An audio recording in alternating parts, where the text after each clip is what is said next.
Bienvenue à vous qui se joignez à nous, Accès en ligne. Mon nom est Simon, je suis le pasteur des ados ici à l'église Le Portail. Et vous savez, les réunions ont arrêté, mais l'église, elle est bien vivante et je prie et j'espère que tu fais partie de cette église qui est vivante, que tu restes connecté avec tout ce qu'on met en ligne. Tu es connecté sur notre Instagram, tu es connecté sur notre page Facebook, on met des choses régulièrement, va voir ce que l'on met. Et j'espère que tu restes connecté à travers le défi 5-10. C'est un moyen de pouvoir être connecté, d'être une église, même si on est séparés. Réalise-le, chaque jour de la semaine, nous lisons le même chapitre ensemble, même si on est séparés les uns des autres, on demeure une communauté. Chaque fin de semaine, on écoute le même message édifiant de la parole de Dieu ensemble. Donc, continue à vivre l'Église connectée à la maison. Et là, nous sommes dans le défi 5-10 et peut-être que tu te dis, mais pourquoi le défi 5-10? Merci de poser la question, toi qui étais à la maison. Et pour y répondre, je veux te raconter une anecdote qui m'est arrivée quand j'étais plus jeune. Quand j'étais au milieu de mon secondaire 2 ou 3, j'avais un petit surpoids et ma sœur s'était fait un chum qui est devenu son mari, donc mon beau-frère, beaucoup plus vieux que moi. Et il a décidé, il allait m'initier à la vraie vie. Lui, c'est le genre de gars, là, un colosse, un baraqué, un gars musclé qui va toujours au gym. Puis là, à un moment donné, tu sais, le genre de gars dans le gym, là, celui qui porte un chandail armé puis qui est juste trop intense puis qui te fait sentir mal, genre tu fais tes poids puis t'as honte à côté de lui tellement qu'il a l'air de trop connaître son affaire. Tu sais, c'est le genre de gars qui se dit des affaires paradoxales, comme moi, j'avais juste 14 ans, j'étais en secondaire 2 puis il m'a dit, aujourd'hui, je vais faire de toi un homme, puis quand tu vas sortir du gym, tu vas pleurer comme une fille. C'est le genre de paroles complètement contradictoires. Ça, c'est ce gars-là, OK? Il me prend, il m'amène au gym. Tu sais, le gars, il parle, on fait des pipes, on fait des chests, puis il disait tout le temps, tu dois prendre de la protéine, tu dois prendre de la whey, tu dois prendre des shakes. Puis il disait tout le temps ça. Moi, j'ai 14 ans, je connais pas ça. Je vais dans un magasin, qu'est-ce que je fais? J'achète la bouteille la moins chère, je connais pas ça, mais il me dit, faut que tu prennes des protéines. J'en achète, j'en prends, je prends ça pendant un mois de temps. Et lorsque je reviens le mois d'après pour m'acheter une nouvelle bouteille, le vendeur me voit et il me dit « Pour qui t'achètes ça? » Ben là, moi je dis « Pour moi, j'achète cette protéine-là pour moi. » Il dit « Oh, non, ça c'est de la protéine de fille. » Puis je suis comme « Ah, une autre affaire encore, il y a de la protéine de fille. » Il me dit « Oui, c'est parce que là-dedans, il y a des hormones particulières. J'espère que tu n'as pas pris ça. Parce que si tu en prends pendant trop longtemps, non seulement tu prends des hormones de fille, mais en plus, ça risque de te donner le cancer du sein. » Donc, c'est ça, j'ai été mal conduit, j'ai pas eu un coach qui a regardé ce que je faisais et c'est la même affaire parfois avec la parole de Dieu. Si tu veux être en santé physique, tu as besoin d'un bon coach physique. Si tu veux être en santé spirituelle, tu as besoin d'un bon coach spirituel et c'est exactement ce qu'on veut faire à travers cette thématique. C'est ça, Accès, notre raison d'être ton coach spirituel. On veut donner la bonne nourriture de la parole, puis on veut donner, comme un coach, on veut te suivre dans ta lecture et t'aider à métaboliser l'information pour que tu puisses découvrir les bénédictions de Dieu. Et même si tu es à la maison, tu as le droit de dire Amen. Dis-le fort que tout le monde sache que tu écoutes un message. Yes! Donc, thématique, défi 5-10, 5 jours de la semaine, du lundi au vendredi. 5, tu prends 10 minutes par jour pour lire un chapitre. Et le vendredi, la fin de la semaine, moi, j'enregistre un message sur les 5 chapitres pour que tu puisses bien comprendre la bénédiction de Dieu. La semaine dernière, on a vu les chapitres 1 à 5. Si tu n'as pas vu le message de la semaine passée, arrête ça, mets sur pause les vidéos, va lire les chapitres 1 à 5 et écoute le message de la semaine passée. Et la semaine prochaine, on se retrouve ensemble pour un message sur les chapitres 11 à 15. Et là, si tu as bien suivi, cette semaine, le message est sur les chapitres 6 à 10. Et si on voulait résumer ces 5 chapitres de 6 à 10, on pourrait leur donner le titre « L'Église sous tension ». On dirait quasiment que ça parle de nous maintenant dans cette situation-là. Le titre, ça serait l'Église sous tension. On va voir l'Église être soumise à différentes tensions et c'est quoi les effets et les conséquences que ça va produire. Et si on prend notre premier chapitre qu'on avait à lire cette semaine, qui est le chapitre 6, on va voir, contrairement à ce qu'on pourrait penser, les tensions, ça ne vient pas toujours de l'extérieur qui vient attaquer l'Église. En fait, les tensions, il y en a beaucoup à l'intérieur de l'Église. C'est pourquoi cette portion commence en nous présentant les tensions, et c'est le titre de mon point du chapitre 6, les tensions intérieures de l'Église. On va lire le premier verset du chapitre 6.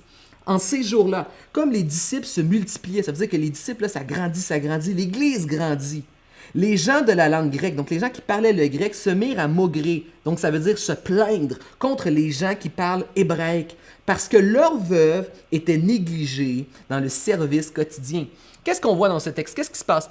En fait, on voit que l'Église, un peu comme aujourd'hui, faisait beaucoup d'œuvres humanitaires pour aider les gens, aider les plus démunis, ceux qui étaient pauvres. Ils avaient une sorte de banque de nourriture, une banque alimentaire, et ils organisaient des repas communautaires. Et à l'époque, pourquoi on parle des veuves? Parce que les veuves, c'était les personnes les plus démunies. Parce qu'à l'époque, il n'y avait pas des REER, on ne pouvait pas mettre de l'argent de côté. Et les femmes, il n'y avait pas beaucoup d'emplois que tu pouvais faire. Donc, si ton mari mourait et que tu n'avais pas d'enfant pour prendre soin de toi, tu étais veuve. Tu étais un peu comme dans la rue sans argent. C'est pour ça que l'Église va les recueillir et leur préparer, leur permettre d'avoir des repas pour prendre soin d'elles.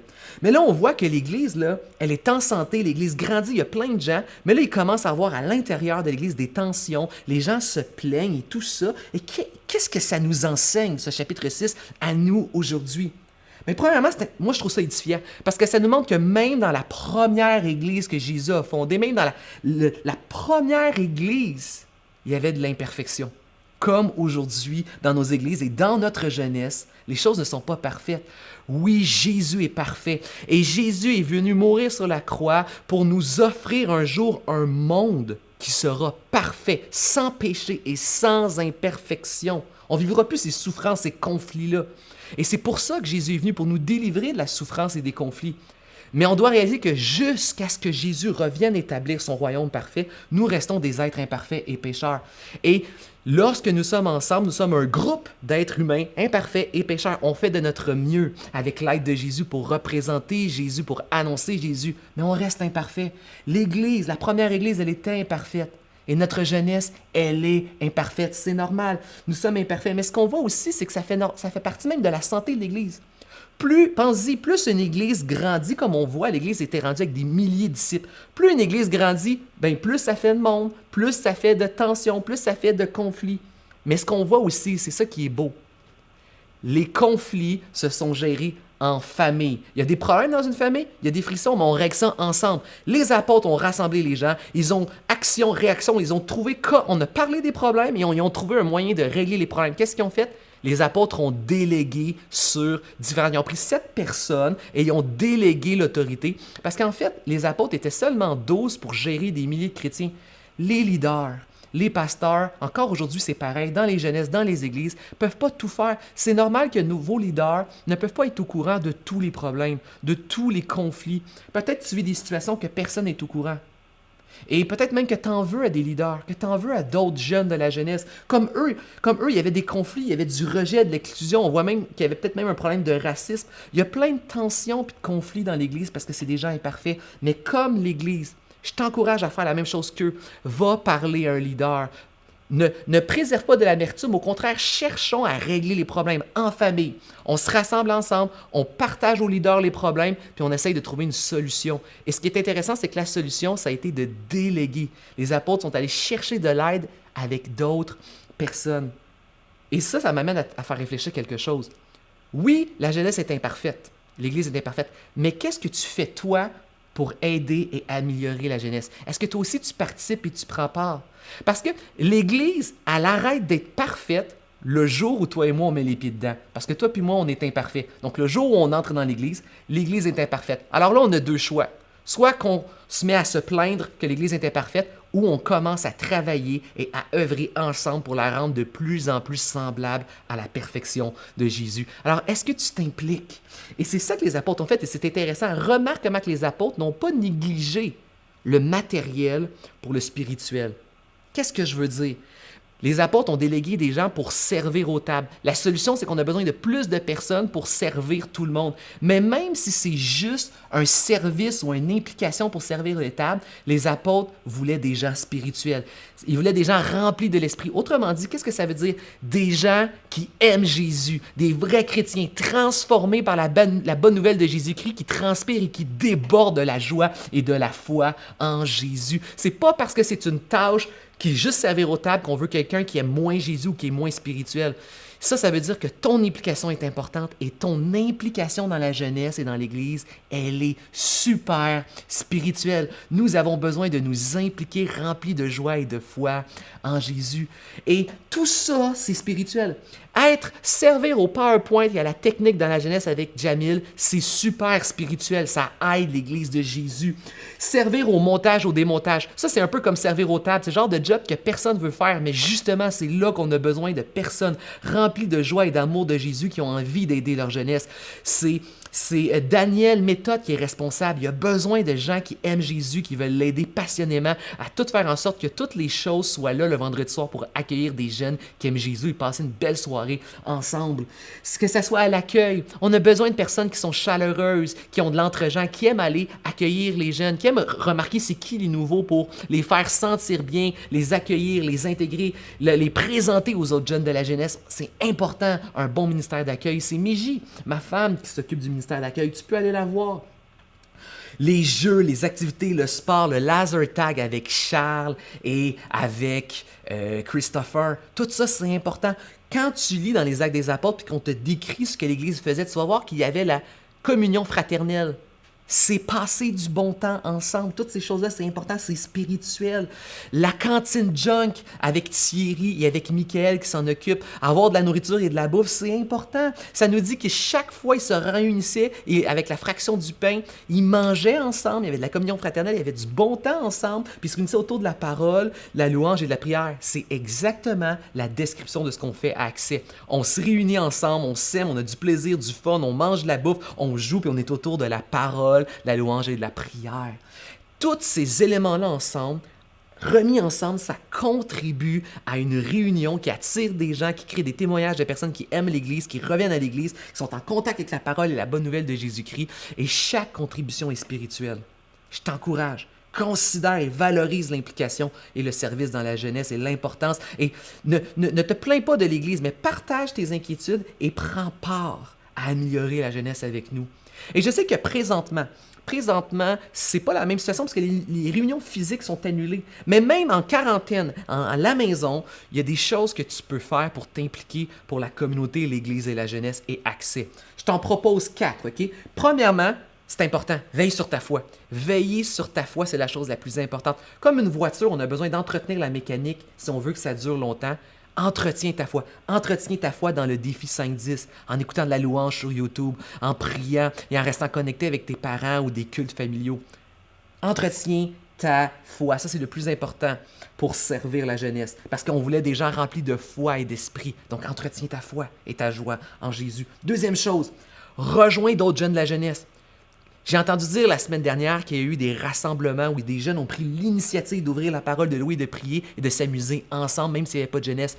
Là, c'est sûr qu'on ne peut plus se rassembler, mais tu peux faire des FaceTime, tu peux faire des Zooms, tu peux lire ta Bible le matin, prendre un bon 10 minutes pour faire le défi 5-10. Il y a sûrement un verset qui va te toucher. Il y a sûrement quelque chose, une parole qui va t'encourager. Tu peux rejoindre un ami chrétien de la jeunesse, l'appeler, l'écrire, lui texter, Messenger. Partage-lui un encouragement. Demande-lui s'il a besoin de prière. Prends de ses nouvelles. Rejoins un autre jeune de la jeunesse. Restons connectés même si nous sommes séparés. Troisième chose que tu peux faire, informe-toi des besoins. S'il y a des choses que tu peux aider, va voir tes parents. Demande si dans le voisinage, il n'y a pas un aide, une personne plus à risque ou une personne âgée qu'on ne peut pas aider à aller faire une commission à leur place. Informe-toi auprès de tes parents s'il y a une possibilité de pouvoir aider quelqu'un dans le voisinage. Peut-être que tu as une personne âgée que tu connais, même si ce n'est pas tes grands-parents. À faire un coup de fil, prendre des nouvelles, s'intéresser à ceux qui sont isolés plus que nous. Ça aussi, c'est une chose que tu peux faire pour servir ta communauté. Et quatrièmement, encourage un non-croyant. Tu as sûrement un ami non-chrétien qui, en ce temps, cette situation, il a besoin d'un encouragement et peut-être plus que jamais, il peut être ouvert à entendre la bonne nouvelle de Jésus-Christ. Parce qu'alors que partout ce qu'on regarde, on entend juste des mauvaises nouvelles avec le coronavirus, toi, tu as une bonne nouvelle. Une bonne nouvelle qu'il ne faut pas négliger. Donc, veille sur ta foi, rejoins un ami chrétien pour l'encourager, lui demander de la prière. Informe-toi auprès de tes parents s'il n'y a pas des besoins, appelle une personne âgée, encourage un ami non-croyant avec la bonne nouvelle de Jésus. Tu sais, Moi, mon déjeuner préféré, là, je sais que c'est poche mon affaire, là, mais moi, j'aime manger une banane le matin. C'est rempli de potassium et ça, c'est mon côté un peu nutritionniste. J'aime la banane le matin. Et moi, le problème, tu le sais, c'est vraiment compliqué qu'on achète des bananes. Des fois, elles sont tellement vertes là, que il faut quasiment le préparer dans son agenda. Il faut se dater, là, telle date, la banane va être prête tellement qu'elles sont vertes. Et moi, pour pas attendre avant de manger mes bananes, j'ai trouvé un truc pour les faire mûrir plus rapidement.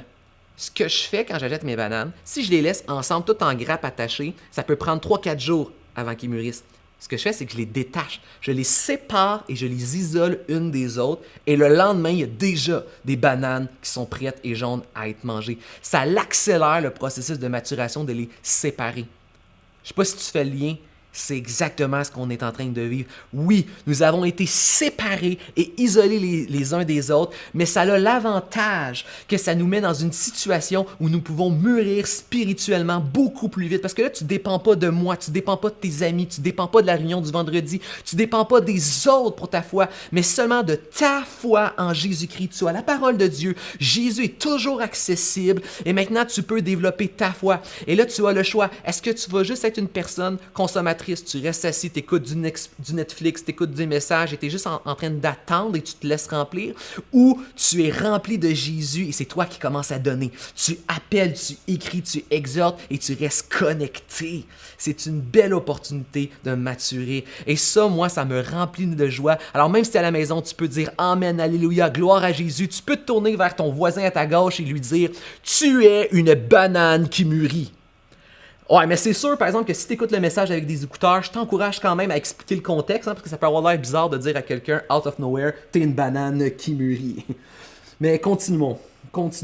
Donc, au chapitre 7 et 8, maintenant, on passe d'une tension qui est intérieure à une tension qui est extérieure. Donc, les tensions extérieures de l'Église. Qu'est-ce qu'on voit dans ces chapitres-là? Eh bien, on voit que un de ces jeunes-là, puis justement, ça nous montre comment il était rempli de joie et de foi, qui servait aux tables, il débordait, il transpirait tellement de joie et de foi en Jésus, qu'il partage Jésus à tout le monde, à un point tel que les Juifs qui rejettent Jésus vont être fâchés. Ça nous dit qu'ils vont grincer des dents, être en colère, ils vont le traîner en justice et ensuite le traîner à l'extérieur de la ville de Jérusalem pour le lapider, l'exécuter et le tuer. Et ça nous dit que l'Église va entrer dans une crise de persécution. Et on en a un peu parlé la semaine passée, mais c'est incroyable comment, et c'est un auteur qui s'appelle C.S. Lewis, qui a écrit les Chroniques de Narnia, qui est un chrétien, qui aimait Jésus, et il a dit, Dieu ne gaspille jamais une souffrance. Dieu n'aime pas la souffrance. C'est pour ça qu'il a envoyé son Fils à la croix, mourir et ressusciter, pour vaincre la mort et la souffrance, pour qu'un jour nous ne vivions plus jamais la souffrance. Mais jusqu'au retour de Jésus, Dieu, dans sa grâce, est capable d'utiliser la souffrance qu'il n'aime pas, mais il est capable d'utiliser la souffrance comme un porte-voix pour parler au cœur et aux êtres humains qui ne se laisseraient pas atteindre par son message autrement. Dieu peut utiliser la crise que nous vivons, comme il a utilisé la crise dans la Bible, il peut utiliser la crise pour atteindre des gens qui ne se laisseraient pas atteindre normalement. Je ne sais pas si tu as remarqué, les gens ont tendance à se sentir les rois du monde. Ils se sentent en santé, ils pensent qu'ils ont la vie devant eux, ils pensent qu'ils n'ont pas à avoir de stresser pour l'argent. En fait, les gens se sentent comme Dieu. Tu as sûrement déjà remarqué, si tu as pris le métro, tu vas à l'école, naturellement, on va être honnête, les gens sont naturellement durs. Les gens sont naturellement fermés à Jésus. Les gens sont naturellement fréquents, là, rapides à se fâcher les uns avec les autres. Mais il y a des situations comme ça qui nous confrontent à des inquiétudes, à la peur et à la mort, et ça l'ouvre le cœur. Alors qu'on n'entend que des mauvaises nouvelles, ça l'ouvre le cœur à recevoir une bonne nouvelle.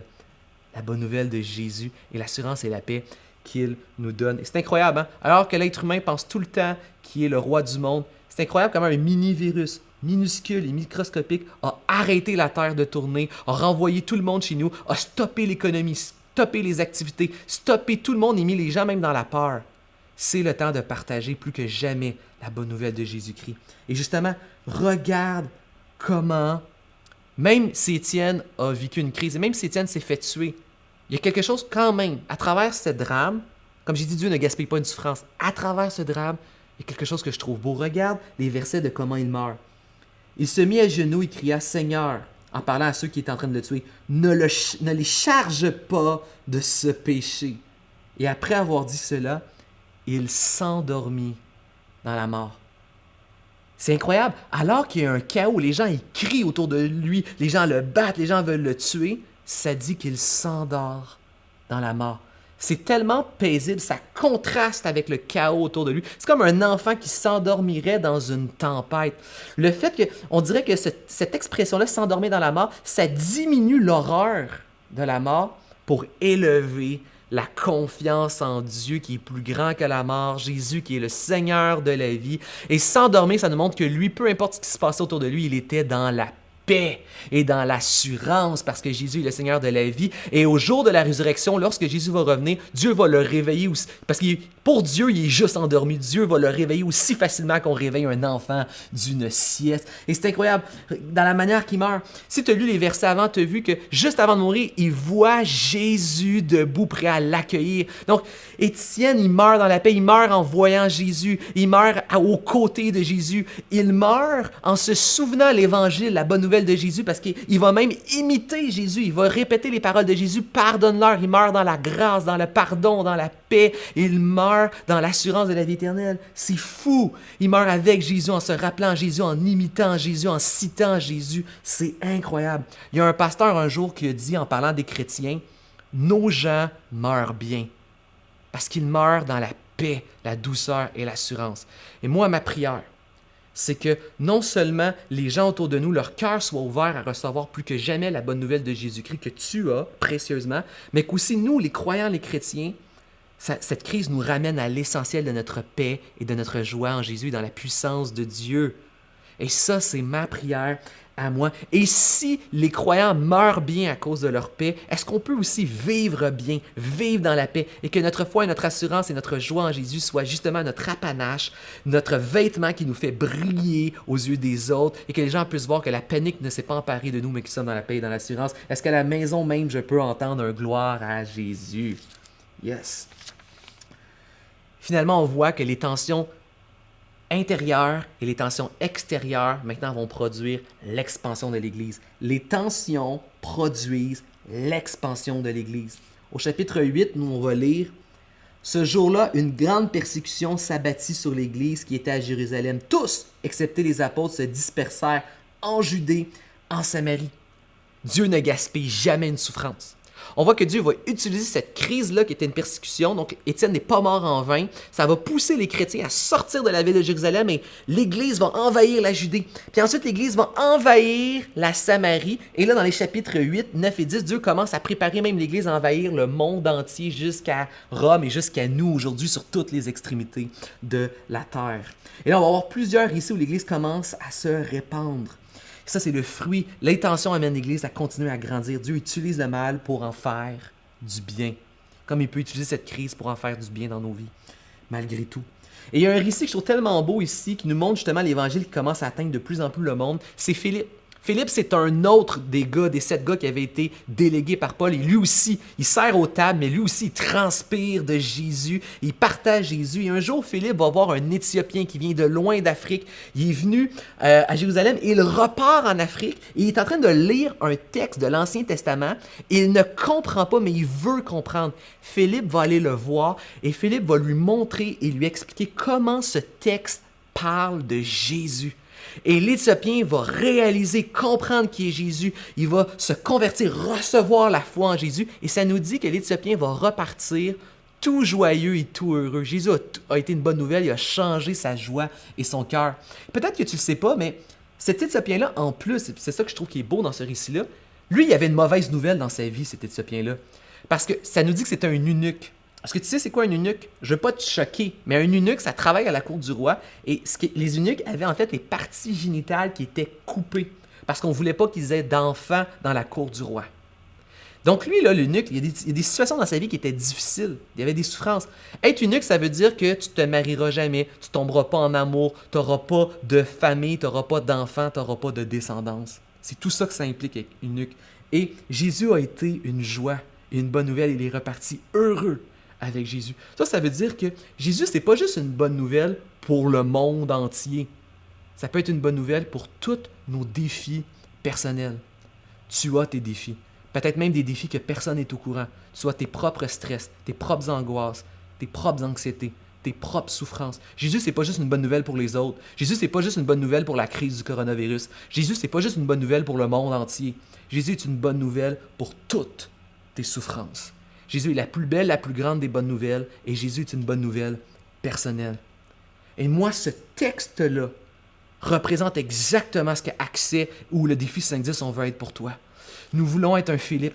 Nous voulons t'inviter à lire la parole et à toujours mieux comprendre et saisir Jésus pour qu'un jour Jésus devienne ta bonne nouvelle à toi. Et comme l'eunuque, que tu puisses saisir et comprendre Jésus mieux que jamais dans la Bible et que tu puisses repartir tout joyeux de la bonne nouvelle de Jésus. Et qu'un jour, même à ton tour à toi, tu sois un Philippe qui va aller voir quelqu'un d'autre et qui va partager l'Écriture, la Bible, et qui va partager la bonne nouvelle de Jésus-Christ pour qu'il le soit pour une autre personne qui, elle aussi, va repartir toute joyeuse et toute heureuse. Donc, ce texte-là est vraiment la raison d'être d'Accès, mais moi, j'ai pris que ça devienne aussi ta motivation d'être. Amen. Ensuite, après ce récit-là, on va voir vraiment l'Église qui va se répandre en Judée et en Samarie, et on va voir Pierre qui va aller visiter la Judée et la Samarie pour prier pour les chrétiens qui ont reçu Jésus, et là, on va voir se produire, Dieu va faire la même chose qu'il avait fait à Jérusalem lorsque l'Église elle est née. Tu sais, avec le Saint-Esprit qui est descendu, le parler en langue et tout ça. Pourquoi on voit ça? Il faut que tu te souviennes ce qui s'était passé dans le livre de l'Évangile. On retourne dans l'Évangile avant les actes. Jésus avait dit à Pierre, « Sur cette pierre, toi, Pierre, je vais fonder mon Église. » Et c'est toi qui auras les clés du royaume. Ça, c'est un langage symbolique de Jésus pour dire à Pierre, c'est toi qui as reçu l'appel et la vocation d'inaugurer l'Église. C'est toi qui vas célébrer l'inauguration de l'Église. Et Jésus l'a dit d'abord à Jérusalem, ensuite en Judée, en Samarie, et ensuite jusqu'aux extrémités du monde pour toutes les nations, une Église multiethnique qui recouvre le monde entier.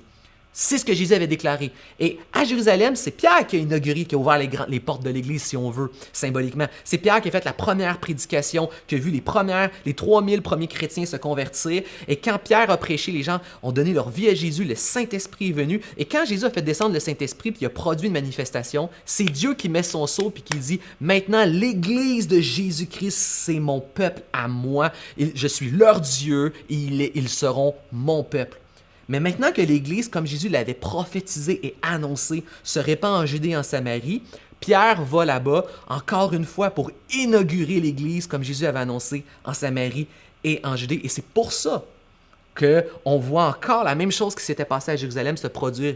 Pierre est encore celui qui inaugure l'Église. Et là, on voit au chapitre 9, Dieu qui est en train de préparer la personne qui va être celle qui va porter l'Église jusqu'aux extrémités de la terre. Quand tu lis les Actes des Apôtres, on remarque qu'il y a deux personnages principaux.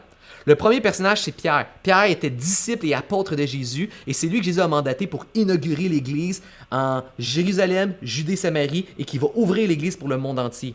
Mais à partir du chapitre 10 et ensuite, on a un deuxième personnage principal qui prend le relais après Pierre. Et ce personnage principal, c'est Paul.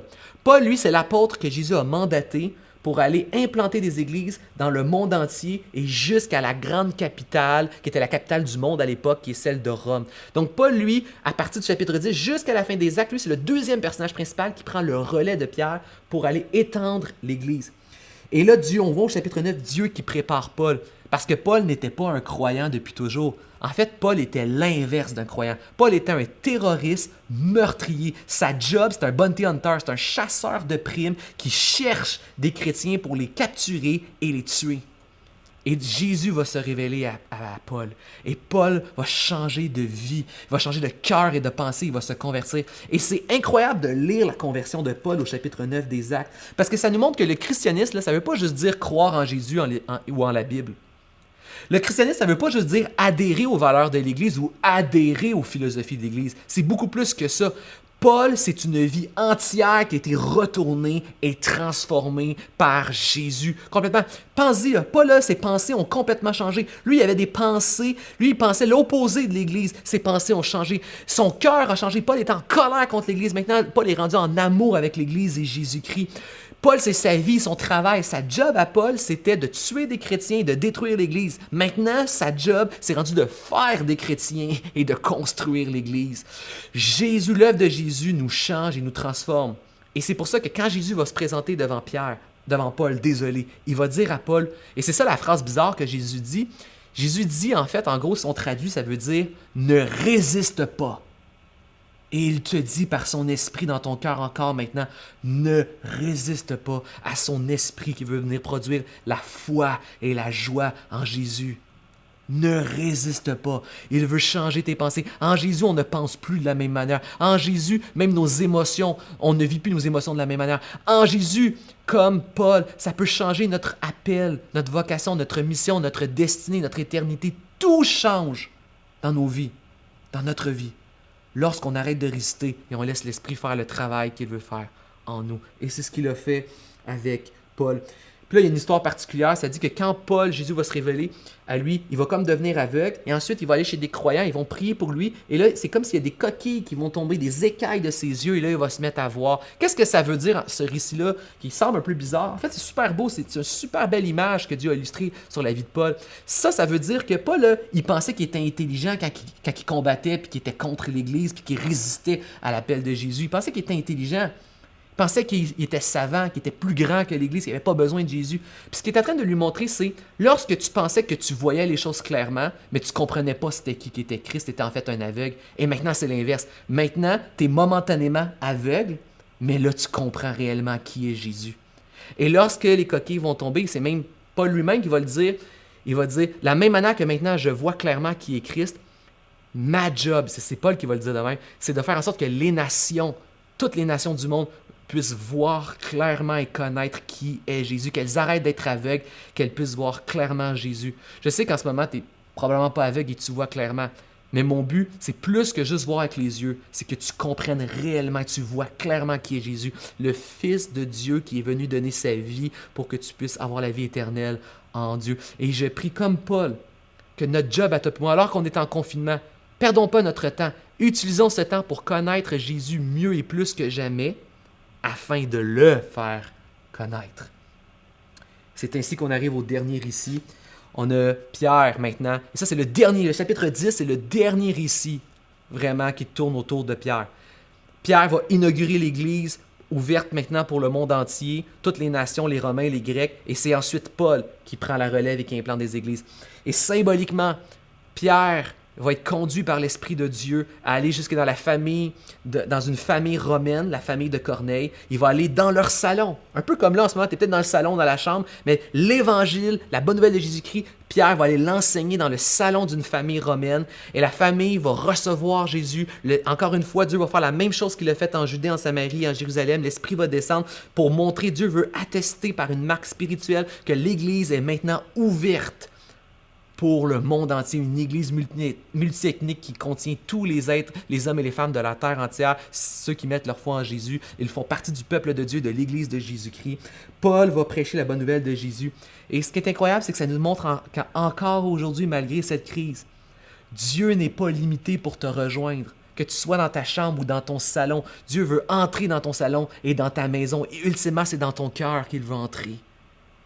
Et changer ta vie par la bonne nouvelle de Jésus-Christ et que toi aussi, tu puisses continuer à faire, malgré les tensions et les crises que l'on vit, continuer à faire étendre l'Église de Jésus autour de toi. Si tu es un Corneille ou un Paul, je te prie, arrête de résister, reçois la bonne nouvelle de Jésus-Christ.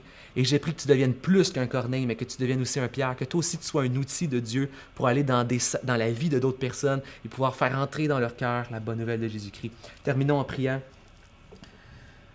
Seigneur, merci, parce que malgré tout ce qui se passe autour de nous, malgré le chaos et la crise, tu nous donnes la paix en ton Fils Jésus, tu nous donnes la joie en ton Fils Jésus-Christ, et même tu nous donnes une utilité, Seigneur. Nous pouvons apprendre à mieux te connaître pour te faire mieux connaître autour de nous. Donne-nous des occasions autour de nous de briller en ton nom, Jésus-Christ, et d'utiliser ce temps séparé et isolé pour mûrir et grandir dans notre foi. Et donne-nous non pas de se plaindre de la jeunesse, Seigneur, ou des problématiques de ton Église qui est imparfaite, mais donne-nous d'être la solution en Jésus, de participer et de nous impliquer dans ton précieux nom que nous avons prié. prier.